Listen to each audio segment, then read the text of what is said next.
dem Volk zuzuhören, keine Brandmauern zu errichten und gemeinsam um die besten Lösungen im Interesse Europas und der einzelnen Nationalstaaten zu handeln. Wer kann denn gegen diese Position etwas haben? Und ich verrate Ihnen auch ein Geheimnis, Herr Cosme, wissen Sie auch, warum wir auch mit den Chinesen vernünftig sprechen können? Weil wir der Meinung sind, dass man mit jedem vernünftig sprechen muss, solange man eigene souveräne deutsche Interessen anderen Interessen nicht unterordnet.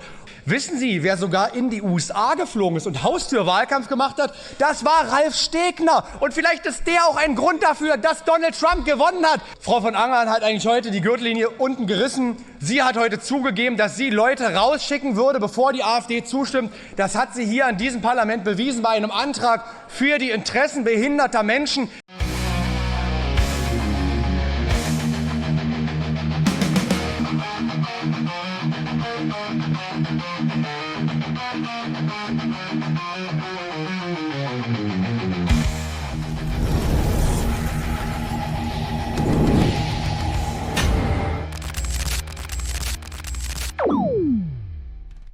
Hey Leute, willkommen in der Realität. Habt ihr euch auch schon mal gefragt, wie die CDU ihre eigenen Positionen verrät, nur um ihre Macht zu sichern? In diesem Video zeigt Ulrich Siegmund, wie Abgeordnete aus den Altparteien, speziell den Linken, einfach aus dem Saal geschickt werden, nur damit die AfD keine Mehrheiten für sinnvolle Anträge bekommt. Was noch krasser ist, er enthüllt, wie der SPD-Mann Stegner Wahlkampf gegen Trump in den USA betrieb. Das Video zeigt, wie das politische Spiel auf der höchsten Ebene funktioniert und warum Ulrich Siegmund meiner Meinung nach für größere Aufgaben bestimmt ist. Verpasst das nicht. Vergesst nicht zu liken, zu abonnieren und vor allem zu kommentieren. Was denkt ihr über die Machenschaften der Altparteien? Auf geht's! Ja, vielen Dank, Frau Präsidentin, meine sehr geehrten Damen und Herren. Diese heutige Debatte hat gezeigt, wie wichtig sie war, wie tief wir in die Wunde gestochen haben. Das muss man ganz klar so sagen. Anlass unserer heutigen Debatte war das Geheimtreffen zwischen CDU und den Grünen in Berlin, wo man das Scheitern eines eigenen Antrages billigend in Kauf genommen und vorbereitet hat. Und Ihre ganzen Argumente heute, ich war ja in der Lage, im Gegensatz zu Ihnen auch inhaltlich heute zuzuhören, haben genau bewiesen, dass wir hier den wunden Punkt getroffen haben. Wir haben das ausgesprochen. Wir haben genau das ausgesprochen, was die Menschen in diesem Land nicht mehr hören wollen. Sie wollen keine lächerlichen Brandmauerdiskussionen. Sie wollen keine CDU-Show. Die Menschen in diesem Land wollen Lösungen. Und ich möchte jetzt den Schluss noch mal ganz kurz nutzen, um auf Ihre Argumente einzugehen.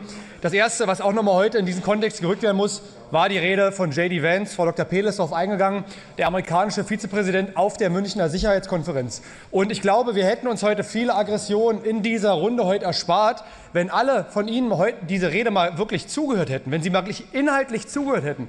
Weil gegen die Argumentation von J.D. Vance, dem Volk zuzuhören, keine Brandmauern zu errichten und gemeinsam um die besten Lösungen im Interesse Europas und der einzelnen Nationalstaaten zu handeln. Wer kann denn gegen diese Position etwas haben?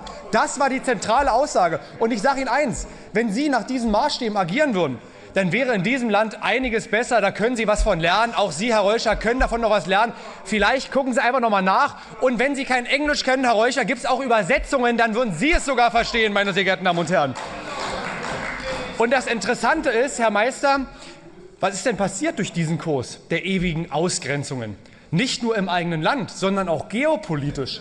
Sie, Herr Meister, und auch Sie wollten es über Jahre hinweg anderen Ländern vorschreiben, wie sie zu agieren haben. Sie wollten es Russland vorschreiben, Sie wollen es jetzt den Amerikanern vorschreiben. Und wozu hat das geführt?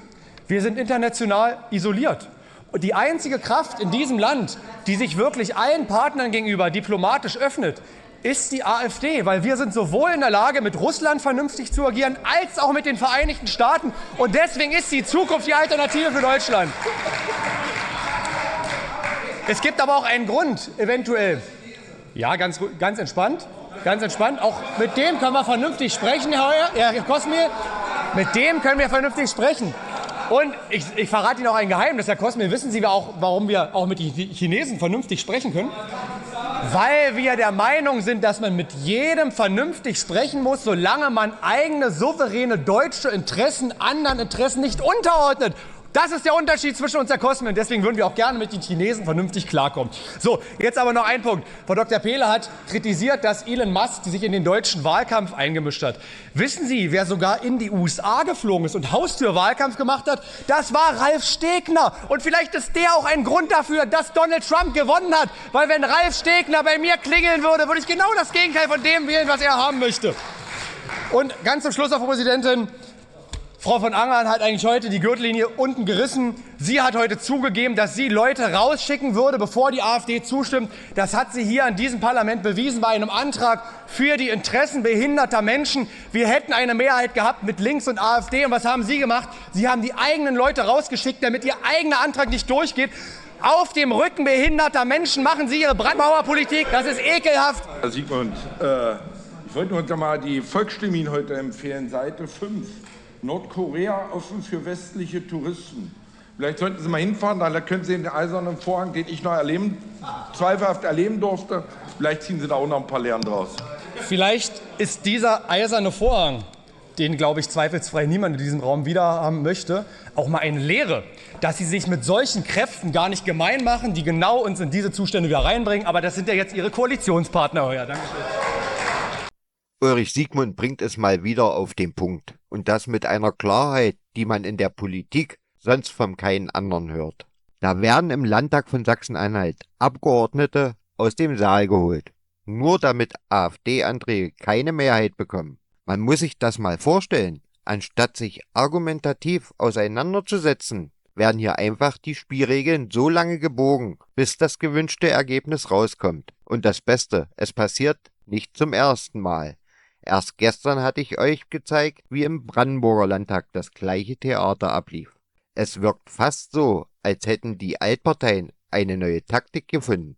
Wenn eine Abstimmung nicht nach ihrem Geschmack läuft, dann werden eben Leute rausgezogen. Demokratie nach Maß, aber nur nach deren Maß.